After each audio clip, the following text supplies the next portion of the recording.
मैं आपका computer teacher Mohammad Junaid Gauhar बात कर रहा हूँ। अच्छा बच्चों, हमने पहले आपको पता है क्लास में बहुत डिटेल के साथ हमने सिस्टम यूनिट को देखा था और आपको प्रैक्टिकल भी करवाया गया था। आपको मैंने डिफरेंट पार्ट्स दिखाए भी थे, ऐसा है ना जी। और फिर हमने स्टार्ट किया था उन पार्ट्स को स्टडी करना, उनको अंडरस्टैंड करना हमने शुरू किया था। प्रीवियस लेक्चर जो थे हमारे, उसमें कहाँ तक हमने कंप्लीट किया था? सीपीयू तक, और उसके फिर कंपोनेंट्स भी हमने डिस्कस किए थे। आज हम बात करेंगे प्राइमरी स्टोरेज के बारे में।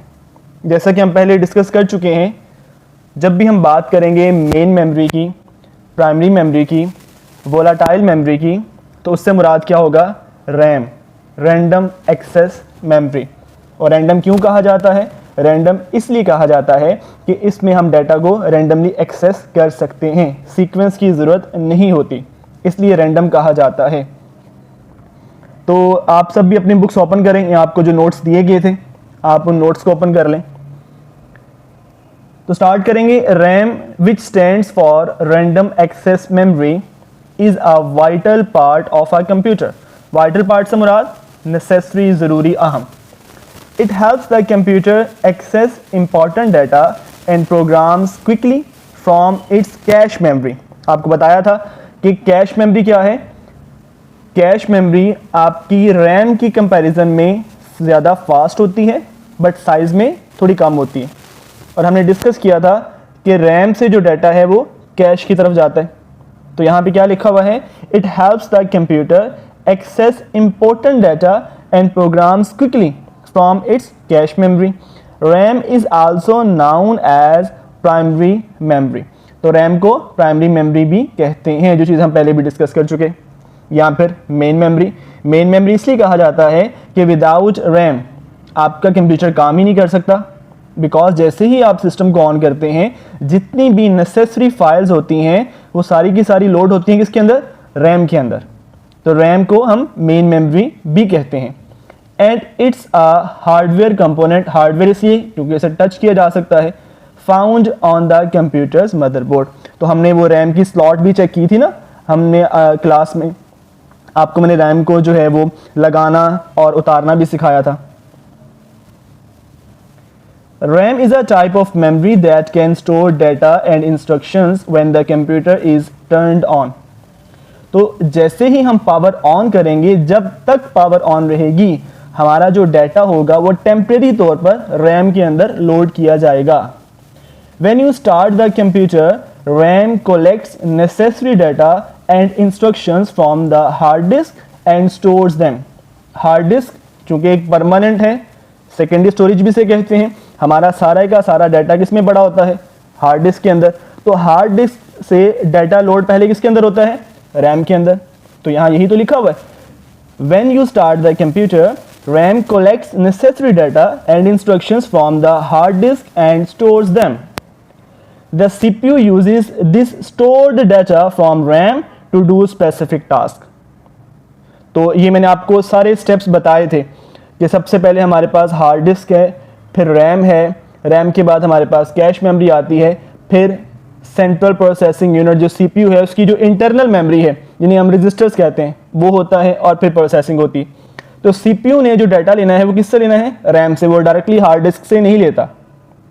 तो यहाँ भी यही लाइन लिखी है, the CPU uses this stored data. चूंकि टेम्परेरी तौर पर डाटा रैम के अंदर स्टोर हो चुका, तो CPU uses this stored data from RAM to do specific task. जो भी पर्टिकुलर टास्क है, कोई बुक ओपन की है, कोई वीडियो प्ले की है, कोई सॉफ्टवेयर आपने रन किया है, तो एक स्पेसिफिक टास्क हो गया हमारा। अब इसके टाइप्स के बारे में हम डिस्कस करेंगे। Number 1 is static RAM.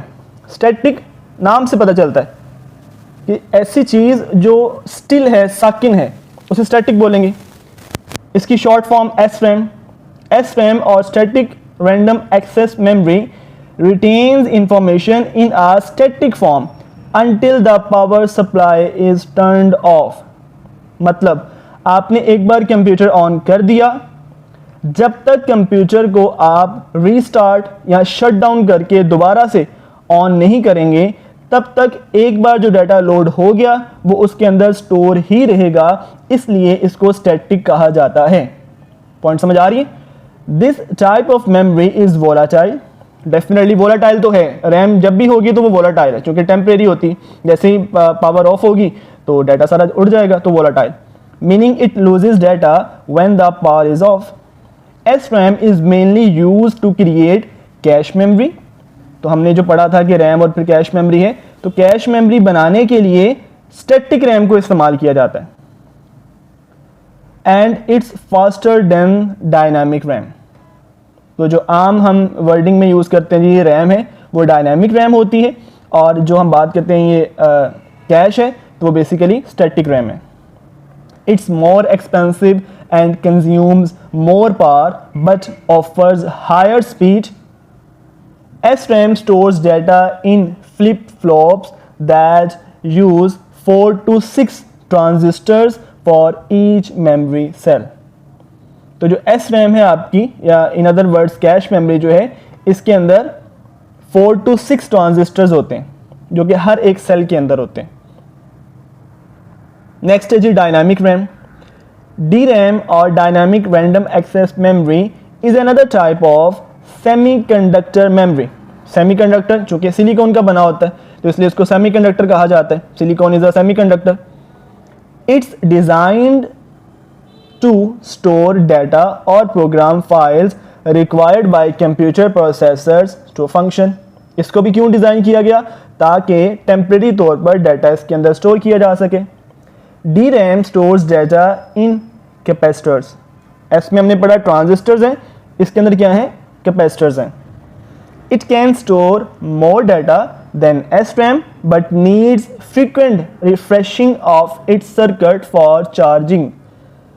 इसकी सिंपल एग्जांपल देता हूँ। अगर आपने लैपटॉप या कंप्यूटर यूज़ किया है तो जब हम माउस से राइट क्लिक करते हैं तो ऑप्शंस आ जाते हैं, एक पॉपअप आता है हमारे पास सामने और इस पर ऑप्शंस होते हैं। ऑलमोस्ट थर्ड रो पर लिखा होता है रिफ्रेश। जब रिफ्रेश करते हैं तो आप देखेंगे कि एक बार आपके डेस्कटॉप से चीज़ें गायब होंगी और फिर से आ जाएंगी। नॉर्मल कंप्यूटर्स में ऐसा होता है, जो बहुत ज़्यादा फास्ट कंप्यूटर्स हैं उनमें पता भी नहीं चलता। तो बेसिकली हमने क्या किया, हमने रैम के अंदर डाटा रिमूव किया और दोबारा से लोड किया।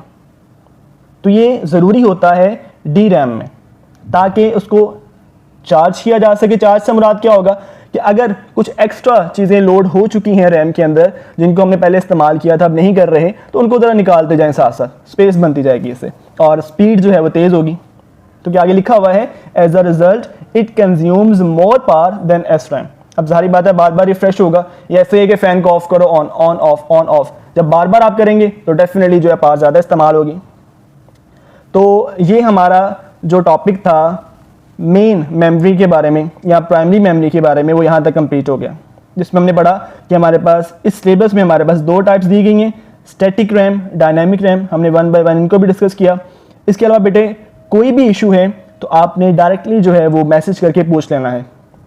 अगेन जैसे आपको क्लास में मैं करवाता था कि हम इसके पॉइंट्स बनाकर जो इंपॉर्टेंट पॉइंट्स होते थे उनको होमवर्क पे करते थे, तो आपने अपनी होमवर्क की कॉपीज पर इनको डेफिनेटली नोट करना है। ओके बेटा, अल्लाह हाफिज़।